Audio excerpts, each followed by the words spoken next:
What up, Gotham Guardians and Arkham Adversaries? It's your boy Trey of the Bat Channel. Question. How do we call?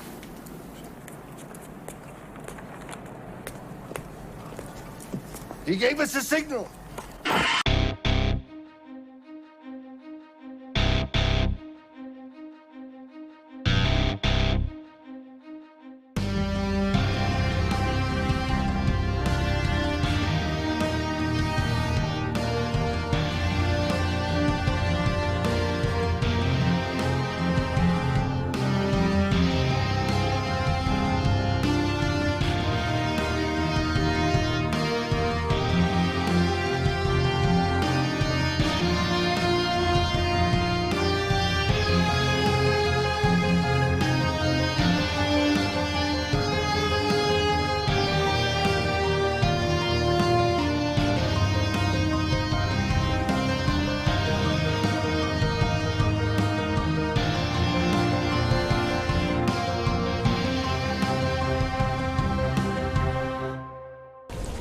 Well, here I am.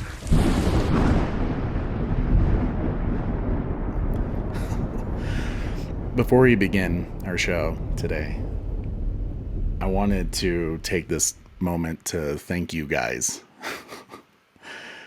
A couple days ago, my brother Corey came over, my video editor, came over and we were celebrating 300 subscribers and talking about, what else can we do to make the show better.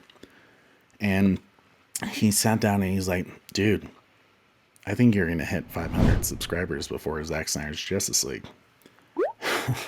And I was like, dude, that would be awesome. I don't think it's going to happen. I mean, I honestly thought we were more likely going to hit 300 subscribers by the time we got to Zack Snyder's Justice League. And he was like, no, dude, I think you're going to hit 500, probably even more. And I just kept telling him, like, dude, that'd be awesome. Let's not get our hopes up. Let's just keep doing what we're doing. We're doing everything right. We're putting out good content and just putting our passion and heart into everything we do. That's all we can do, and hope people respond well to it. Corey, I will never doubt you again, sir. We have surpassed 500 subscribers.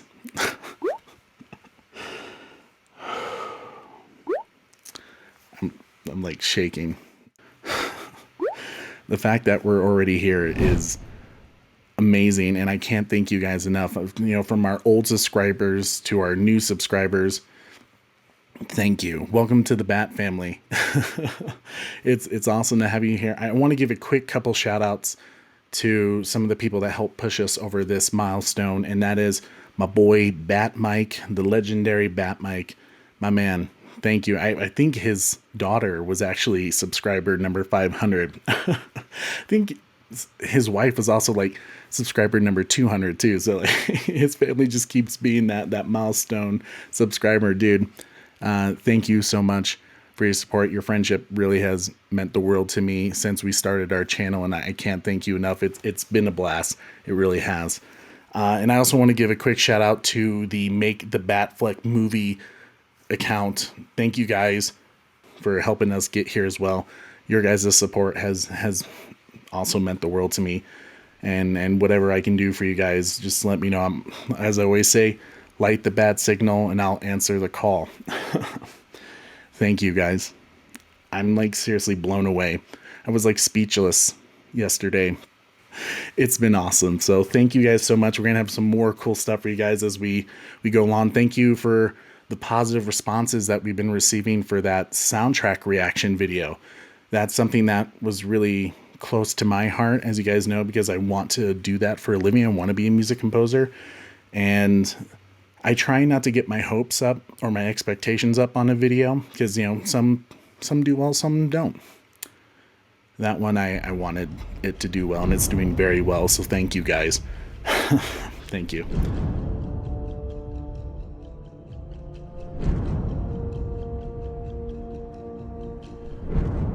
Let's get to the show now. I know a lot of people have been talking about this article from Vanity Fair called Josstice League, the shocking, exhilarating, heartbreaking, true story of hashtag the Snyder Cut. I believe it's supposed to be of the hashtag Snyder Cut, but hey, we'll give them a break.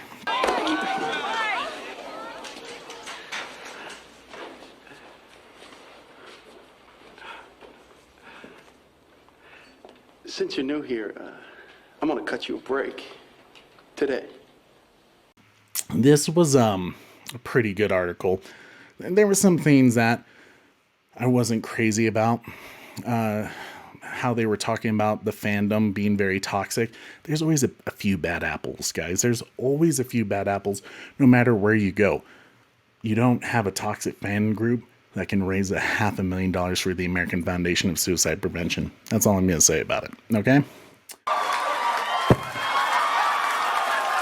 Anyways, so this article, oh wow, hit some of the feels in some areas. It kind of let us know some of the crazy stuff that went behind the scenes of Zack Snyder's Josstice League, and with Autumn, with the studio, getting in the way, intervening in a lot of things, and some of the BS Zack Snyder had to go through. And one of those things was, as you guys know, when Zack was removed from the project and it was given to Joss Whedon, Zack didn't choose him, like Toby Emmerich said. Liar.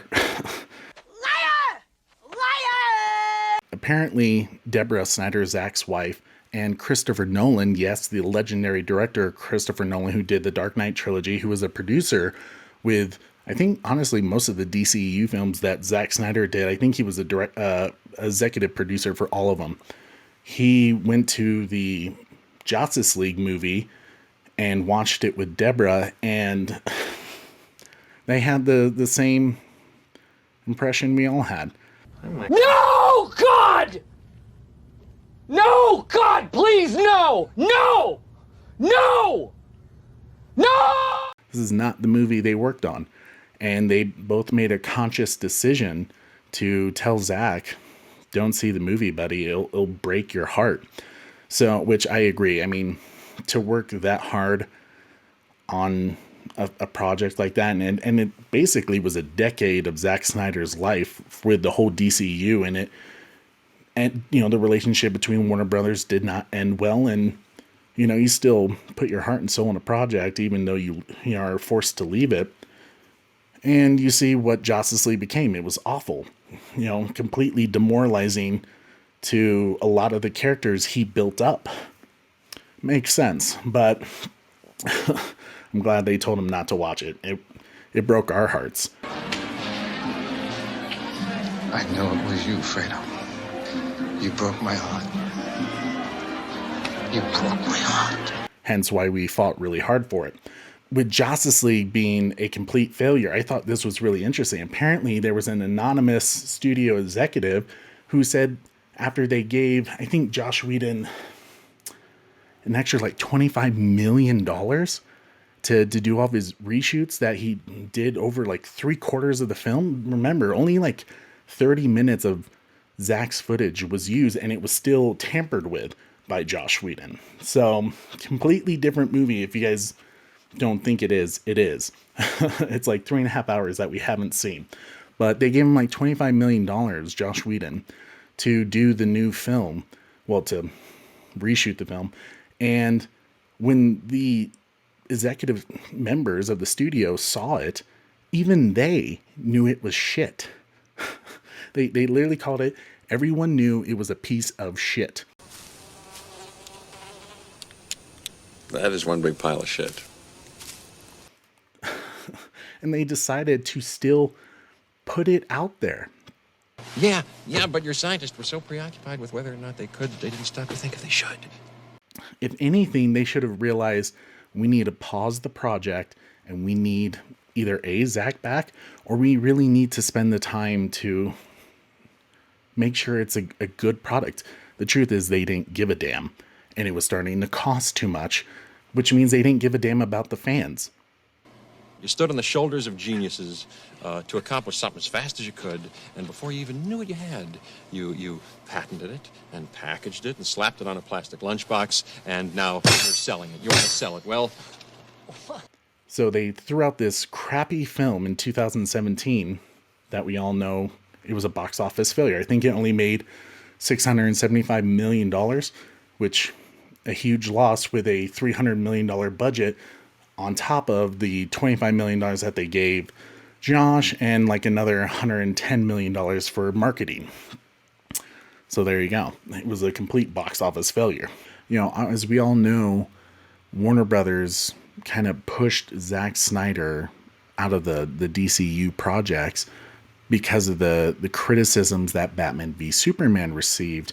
And it was kind of that made them lose faith in Zack Snyder's vision, when really it was just early on in the game. As you've kind of heard me say before, if Warner Brothers would have compared their universe, their DCU to the MCU, the first 4 films, Man of Steel, Batman v Superman, Wonder Woman, Suicide Squad, were all box office success. They were all. They just weren't to the expectation that Warner Brothers was just assuming it would get because, hey, it's Superman and Batman, it's Wonder Woman, you should just want to go see it. When, if you look at the MCU, their first 4 films, Iron Man, Iron Man 2, The Incredible Hulk, and I think Thor, those 4 films did not match the box office success that the first 4 films of DCU. DCU was winning in total. So the fact that they lost faith in him was just unfair expectations. I feel like you have to build an audience. You have to build, while they do come, these characters do come with an audience already, you have to build the audience outside of that, which is what the MCU did very well, and the DCEU was not willing to wait. well, there it is. There it is. So that's on Warner Brothers easily. One thing Warner Brothers needs to realize is that they are still using Zack's brilliant casting decisions that they're banking off of right now with Gal Gadot, Jason Momoa, you know, even eventually Ezra Miller in The Flash. You know, that was Zack who chose those people. And they were, I didn't know this, but apparently Gal Gadot, you know, was considering leaving Hollywood. She didn't want to do any more movies. But, you know, she said in the article that this was kind of her last shot. If she didn't get it, she was going to go home. She was going to live an ordinary life. Thank God she went for that audition, because Zack knew right there that that was his Wonder Woman. And now, as it says in the article, she's all of our Wonder Womans. Can you imagine if Gal Gadot was not Wonder Woman and Zack had picked someone else?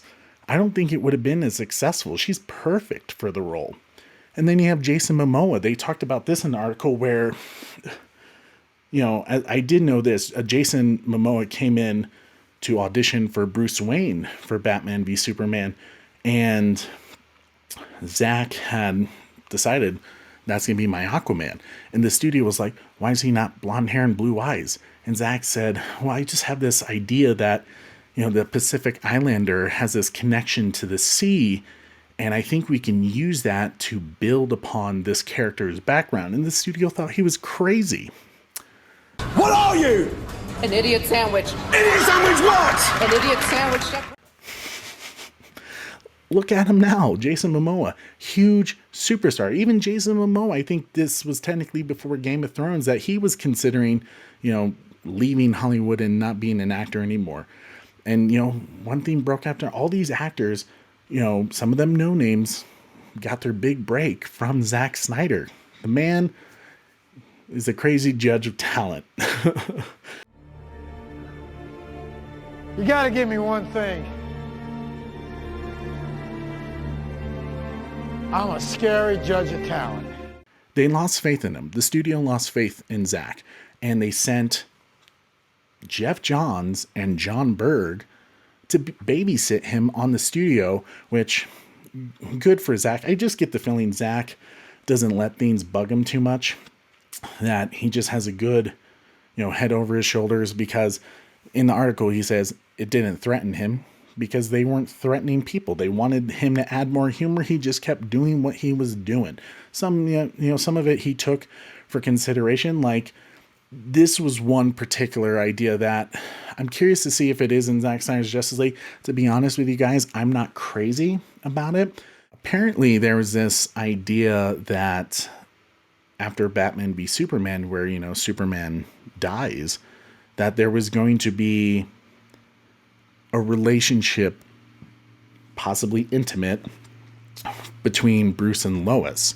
That maybe Bruce fell in love with Lois and that he had this mission from her. Obviously, her mourning the loss of Superman, she wouldn't really be open to the idea of love, but him being in love with her, he would go out of his way to kind of bring back Superman, because he felt that if he could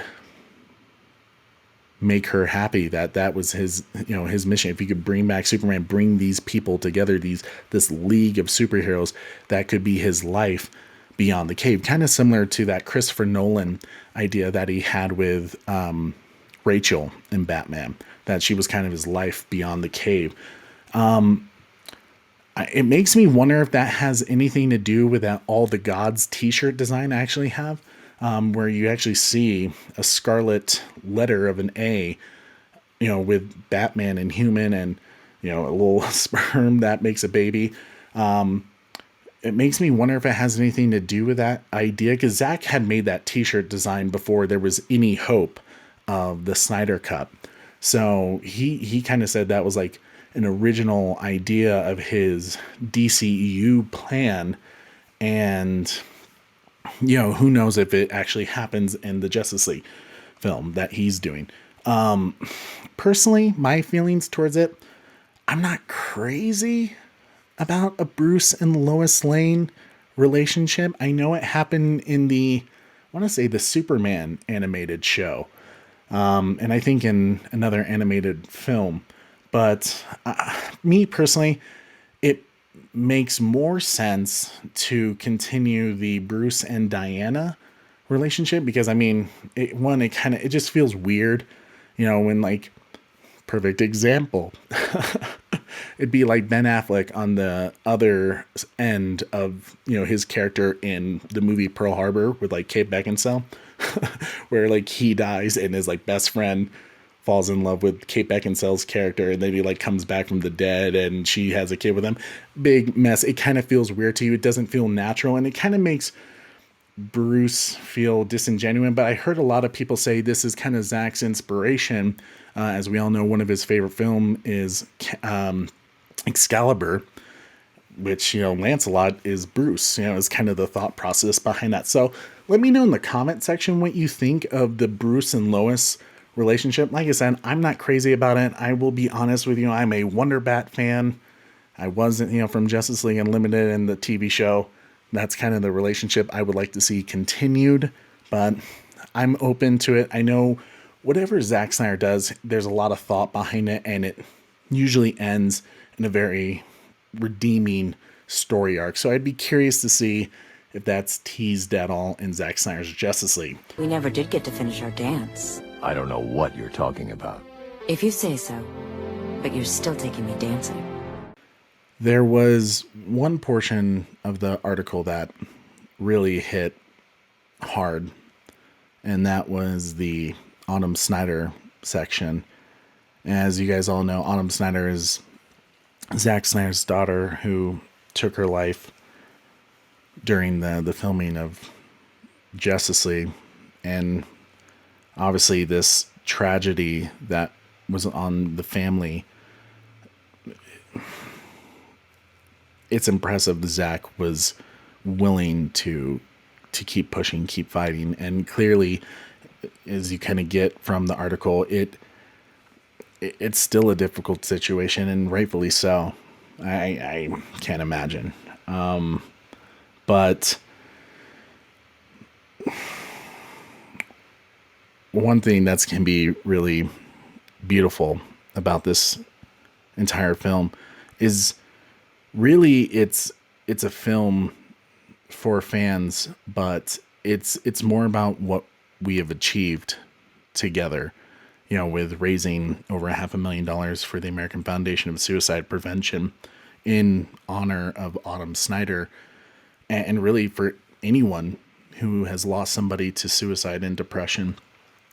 And the fact that, in a way, this film wouldn't have been made without Autumn. You know, she brought people together, and that is what's so powerful about this movie. And Zack says that the film will end with the words ForAutumn, and the final song that will be played is the Hallelujah song, which that's beautiful. It's this one I think is going to hit a lot of feels for a lot of people, and I couldn't agree with the decision more, because it's just right. You know, this film is made for us. It's made for Autumn, and we fight for Autumn to continue this fight against suicide and depression, you know, along with American Foundation of Suicide Prevention. And to have it end in that way, I think is going to be really special for all of us. I think we're all going to be teary-eyed. I mean, I'm going to be honest, I like teared up during that part of the article. So the fact that Hallelujah is Autumn's favorite song, and I think they said her friend is going to be singing it, at least what we're going to hear, you know, when the movies, you know, the credits are rolling. So, I mean, that's really, really special to end it that way, you know, regardless of what happens after this film. If we do restore the Snyderverse, if we do get more of Zack's vision, you know, this is going to be a film that changed lives, a fandom that changed lives. Autumn's life does have worth. You know, she has made a difference in all of our lives, and we didn't even know her. You know, so I think this is going to be something truly special, and we just got to keep going, guys. Keep going with, you know, fighting depression, helping those in need, and raising money for, you know, charities like the American Foundation for Suicide Prevention. And we're going to keep it going. We're going to keep it going. And that's what Autumn Snyder is worth. That memory that brought people together to do something incredible. Strangers from all around the world. That's the Snyder Cut community right there.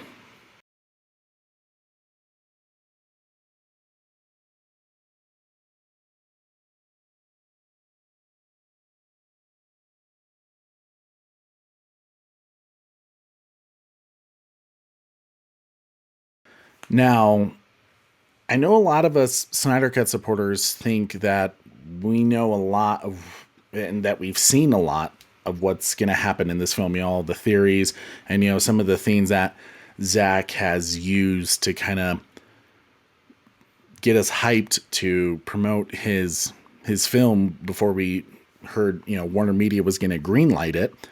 You know, some of us were worried, like, oh man, like, do we know too much about this film? But leave it to Zack Snyder. Apparently there's going to be a special cameo at the end, and something that's supposed to make us go absolutely bazangas. Bazinga! Okay, so something that's going to be the hot sauce, right, of this film. Like, we already got Darkseid, we already got Martian Manhunter, we got the Nightmare Batman with the Bat Tank. Come on, hello. It's getting, you know, the four-arm, you know, a three-arm cyborg, you know, like, come on.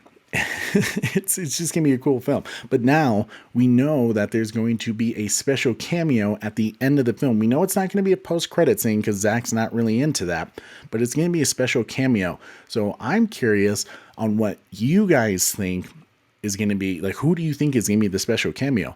Some people have said, oh, it's going to be the Martian Manhunter, but I feel like that wouldn't be really a special cameo because we all know about it. So it made me think, well, who else could it possibly be? And at the moment, I guess you could say 3 ideas. There's obviously the Green Lantern idea, maybe Hal Jordan, maybe John Stewart. There's also some of my personal hopes would be possibly the Flashpoint Batman with Jeffrey Dean Morgan as Thomas Wayne. There was like a tweet, I want to say a year ago, that Jeffrey Dean Morgan did that said he was coming back for a mask return. That was shortly after we heard Zack Snyder's Justice League was going to happen. So maybe Zack's finally doing that idea. I know he always wanted to. He always thought that would be cool. So this would be a fun time to do it. Or I was thinking, because, knowing Zack being a huge Dark Knight Returns fan, what if it was Carrie Kelly as Robin? That could be cool. I could dig that. Maybe even Orion. I don't know. There's so many people that we could pick out from. Maybe it's Supergirl. I know Zack always wanted to do Supergirl, and we got the new Supergirl, that Andy Muschietti said. I don't think obviously it's her, because Zack already filmed this. It'd be some other Supergirl, and maybe part of his universe. But let me know in the comment section. I really want to hear your guys' theories on who this special cameo is. But another cool thing we got in this article was a few pictures, some that are making, Twitter go absolutely apeshit.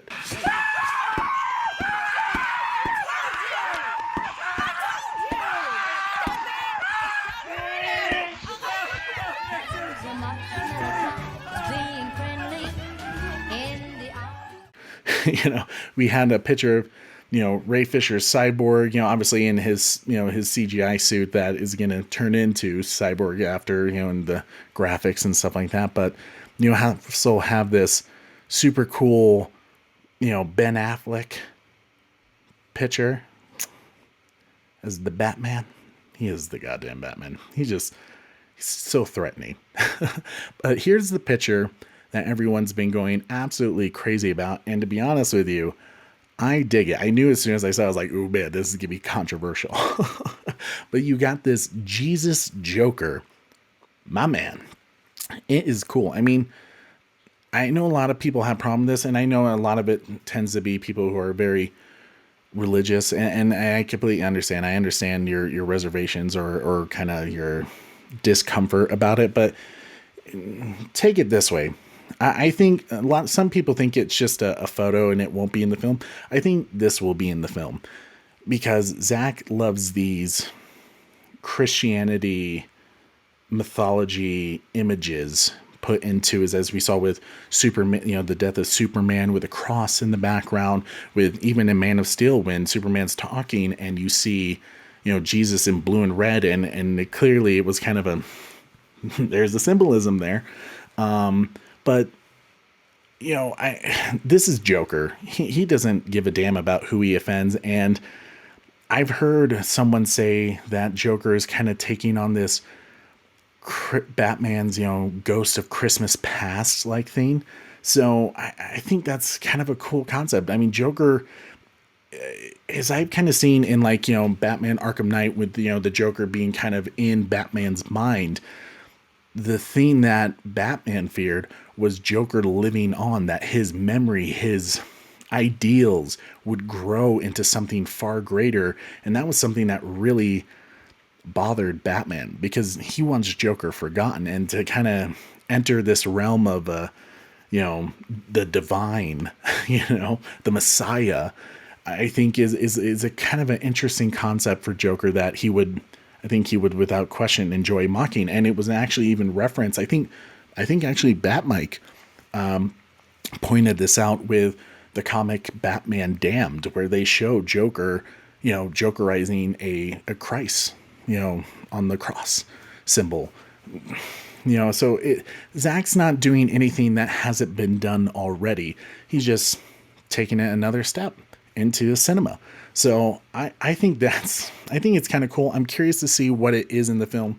Like I said, I trust Zack. He tends to do things that, I think catch people off guard at first. But I think if you really look in deep, what is the purpose of it and what does it mean for the film and the story, it really works and you really start to dig it. So give it a chance, stay open about it, guys. And it's been a while since we got a phone call. Let's see who's calling. Hello? We're going to need a bigger cave.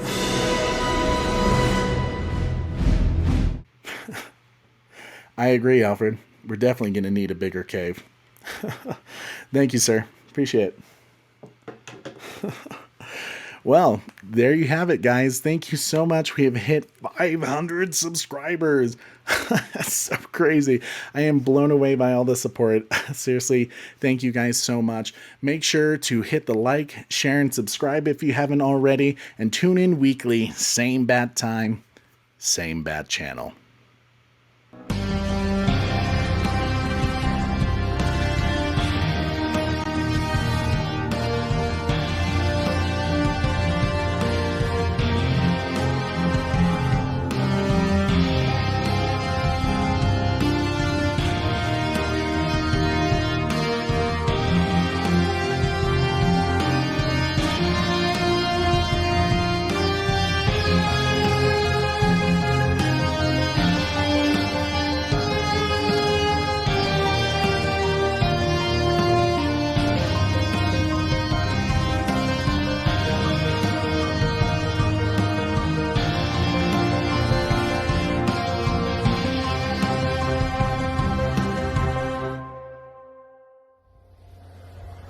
Hi everyone, here Batman.